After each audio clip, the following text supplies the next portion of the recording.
Well, my name is Guido Latré. I'm a professor of English literature and culture here at UCL, Louvain-la-Neuve, and I teach a complete course on Shakespeare. Shakespeare remains one of my favorite authors. I have taught a Shakespeare class ever since 1982, so it's quite a while. And I have dealt with plays like Hamlet and King Lear, and A Midsummer Night's Dream, Othello, which is also a great favourite of mine. And I was asked to discuss one particular scene in one of my favourite plays. And the scene I have chosen is a reconciliation scene between King Lear and his daughter Cordelia. The plot is well known. Lear has divided in three his kingdom. He has rewarded the two sisters who didn't deserve a reward, and he has taken away everything from his most beloved daughter Cordelia.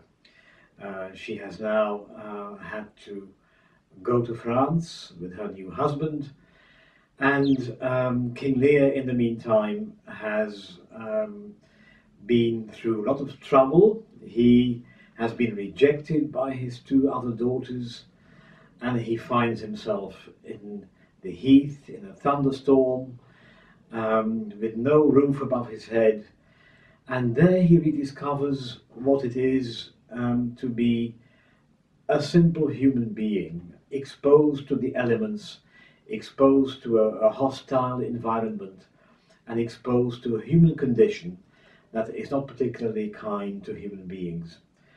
King Lear is indestructible in his faith in the goodness of what surrounds him. He's been pretty bad himself.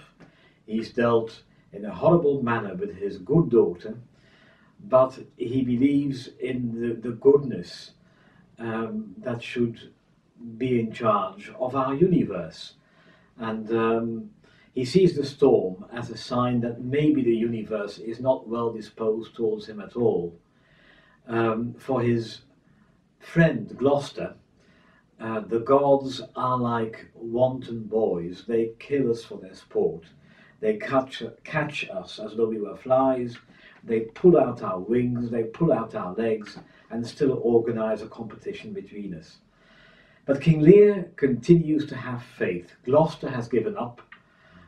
King Lear still wants the heavens to be just.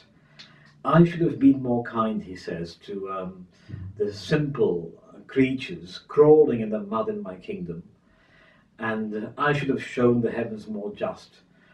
But he realizes he may have missed his chance. He's been cruel to his best daughter. And at that moment, when he is in doubt, almost in despair, his daughter comes back. And instead of being angry with him, she is prepared to forgive him. And he says to her, "You have 1,000 reasons to be angry with me, 1,000 causes." And she answers, "No cause, no cause." And in fact, the first step towards forgiveness is that the one who did wrong accepts having been in the wrong. That's what King Lear does. "You have 1,000 reasons to be angry with me." And the other party can then insist on those facts and say it is unforgivable. But the other party, in this case Cordelia, can also enter into a fiction. No cause, no cause, as though nothing has happened. And of course something has happened. But Cordelia steps into a fiction, is prepared to behave as if nothing has happened. And for King Lear, this is the moment of rediscovering life in death. He's been dying almost in the mud, unprotected against the rain, the storm, and the cruel gods, and above all his daughters, his bad daughters. But Cordelia pulls him, as it were, out of the grave. That's also the words that are used. and gives him a new life. And now Lear will be locked up in prison with his daughter, but for him there are no walls in this prison, and neither are there limits in time for a man who has been forgiven by a daughter he still loves. And that's why this scene is so moving to me. It's so close to real life. King Lear in his madness and his dementia, and the same King Lear who is, as it were, pulled out of the grave and can begin a new life. It will not end well.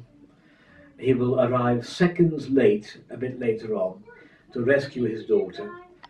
It may all end in disaster, but there is, even at the very end, a glimmer of hope that even beyond death she may still be breathing, she may still be making the feather move that he holds in front of her mouth.